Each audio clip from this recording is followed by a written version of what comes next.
आपने सुना होगा कि बोझ हमेशा उसी पे पड़ता है जो संभाल लेता है। अपने केस में वो एमएसएमई पार्टीज है। वो टैक्स पे करता है, बिजनेस अपना संभालता है, उसी के ऊपर टैक्स का लायबिलिटी किसी न किसी तरीके से बढ़ जाता है। उदाहरण के तौर पे आज दो चीज शेयर करेंगे अपने एक्सपीरियंस से, जो प्रैक्टिस में मैंने देखा है। अब देखिए, जीएसटी में कॉमन केस है कि हर एक एमएसएमई पार्टी को फेस करना पड़ता है। जीएसटी एक्ट में क्या है कि जिस महीना का इनवॉइस है, नेक्स्ट महीने के 20 तारीख तक आपको जीएसटी भर देना है। तो किसी भी महीने का अगर इनवॉइस अगर मंथ के अंत में आप इशू किए होंगे तो आपको मुश्किल से 20-25 दिन मिलता होगा, और अगर मंथ के अर्ली डेट्स में इशू किए होंगे तब भी आपको 40-45 दिन से ज्यादा मिलने वाला है नहीं।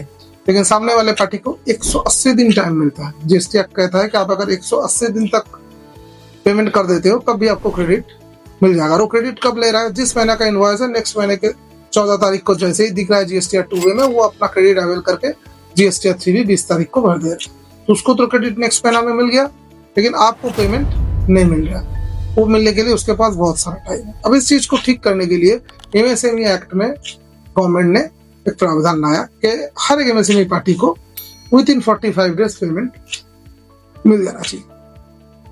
लेकिन ये रूल क्या इसी तरीके से पालन हो रहा है पूरा देश में? मेरा जो एक्सपीरियंस कहता है, जितने पार्टी से मैं डील करता हूँ एमएसएमई पार्टी से, मैं देख रहा हूँ कि ये किस तरह से हो रहा है। मैं आपको बता रहा हूँ, जो बड़ा मछली है इस रूल को फ्लेक्सिबल करके यूज कर। किस तरह से कि आपने इनवॉइस सबमिट कर दिया, 35 डेज, 39 डेज, 38 डेज हो गया, उस समय आपका इनवॉइस में कुछ डिस्प्यूट आ जा रहा है। इस चीज को फिर से समझाइए, ये क्या है, सर्विस ठीक नहीं है, वो करके वो आपका डिस्प्यूट हो जाएगा। उसको समझाने के लिए आपको 15-20 दिन और लग जाएगा। उसके बाद पेमेंट आते आते आपका मोटा मोटी ऑन एन एवरेज हम देख रहे हैं एमएसएमई पार्टी का, मेरा एक्सपीरियंस कहता है 60 डेज, 65 डेज। और वो लोग जब एक फॉर्म है, उन लोगों को भरना पड़ता है कि एमएसएमई पार्टी को टाइमली पेमेंट किया कि नहीं विद इन 45 डेज। वहां पर दिखा दे रहे हैं कि अंडर डिस्प्यूट है, इसलिए इनका पेमेंट नहीं हुआ है। जिसका टाइमली हो गया वो दिखा रहा है।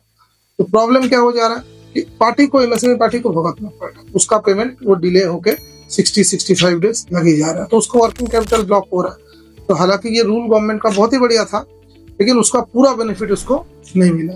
तो ये मेरा पर्सनल ओपिनियन है, सजेशन है कि अगर इसमें इस तरह का किया जाए कि अगर विद इन 45 डेज सामने वाले पार्टी से पेमेंट नहीं हो रहा है ड्यू टू एनी रीजन के डिस्प्यूट है या किसी भी कारण से, तो उसका क्रेडिट डिनाई हो जाना चाहिए अप टू द डेट जब वो पेमेंट कर दे।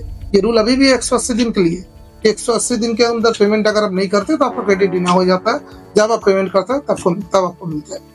तो अगर जीएसटी एक्ट में रूल में ये अपडेट हो जाए कि 45 डेज के अंदर अगर पेमेंट नहीं आता है आपके पास, तो सामने वाले पार्टी को क्रेडिट नहीं मिलेगा, और तभी मिलेगा जब पेमेंट आएगा। नहीं तो जितना पेमेंट किया है प्रोपोर्शनल क्रेडिट मिल जाएगा। ये रूल अगर आ जाए तो एमएसएमई पार्टी को कुछ बेनिफिट शायद हो सकता है, नहीं तो उसको क्या है कि बेनिफिट नहीं हो रहा है। फ्लेक्सिबल तरीके से जो बड़ा मछली है उसको यूज करना चाह रहा है। ये एक प्रॉब्लम है जो प्रैक्टिकली मैं देख रहा हूँ।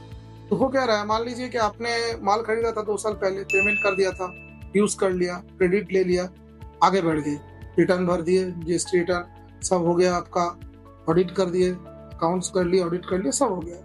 अभी 2 साल बाद आपको पता चल रहा है कि जिस पार्टी का आपने क्रेडिट लिया था 2 साल पहले, तो उस पार्टी का रजिस्ट्रेशन कैंसिल हो गया है। वो भी रेट्रोस्पेक्टिव, मतलब पिछले वाले डेट से, पीछे का कुछ डेट से कैंसिल हो गया। अब गवर्नमेंट क्या कर रहा है कि जिस डेट से उसका रजिस्ट्रेशन कैंसिल हो गया है, उस डेट के बाद से जितना इनवॉइसेस है सब क्रेडिट उसका डिनाई कर देगा। अब ज्यादातर केसेस में इसमें रजिस्ट्रेशन का जो रजिस्ट्रेशन कैंसिलेशन है उसका एकदम पीछे जाके हो रहा है। तो जितना भी पार्टी उस लाइन में है सबका क्रेडिट जो है डिनाई हो रहा है। अब सोचिए, आप एक एमएसएमई पार्टी है, आप बिजनेस करते हैं, आप माल खरीदे हैं, पेमेंट किए हैं, आपको देखना क्या होता है कि पार्टी ने जीएसटी 1 भरा है कि नहीं, 3 भरा है कि नहीं। आपने 1-3 भरा है कि नहीं चेक कर लिया, ठीक है, तो आपने क्रेडिट ले लिया, आगे बढ़ गए। अब वो अगर 3 में कम टैक्स दिया होगा तो आपको कैसे पता चलेगा? आपके पास तो कोई टूल है नहीं। और ऐसे करते करते अगर उसका बहुत बड़ा ड्यू हो गया जीएसटी में, अचानक भाग गया बिना जीएसटी भरे, उसका रजिस्ट्रेशन कैंसिल हो गया, आप कैसे जिम्मेदार हो गए उसके लिए? लेकिन है, डिपार्टमेंट को जो सामने मिलता है उससे ले लेता है टैक्स, आपका क्रेडिट डिनाई कर रहा है, आपसे मांग रहा है टैक्स। तो ये एमएसएमई के लिए थोड़ा बर्डन बढ़ जा रहा है। तो वही कहना है, जो बोझ सह लेता है उसी के ऊपर बोझ बढ़ता जाता है। एमएसएमई पार्टी हमारे केस में वही है, उसके लिए रूल तो बनता है, कुछ रूल काम का भी है, काम भी कर रहा है, लेकिन वो सामने है और बिजनेस कर रहा है, मिल जाता है तो उसका हाल मिडिल क्लास की तरह ही है, उसके ऊपर बोझ बढ़ जाता है। और ऐसे ही प्रैक्टिकल जीएसटी कॉन्सेप्ट्स के लिए लाइक करिए, सब्सक्राइब करिए और चैनल को फॉलो करिए।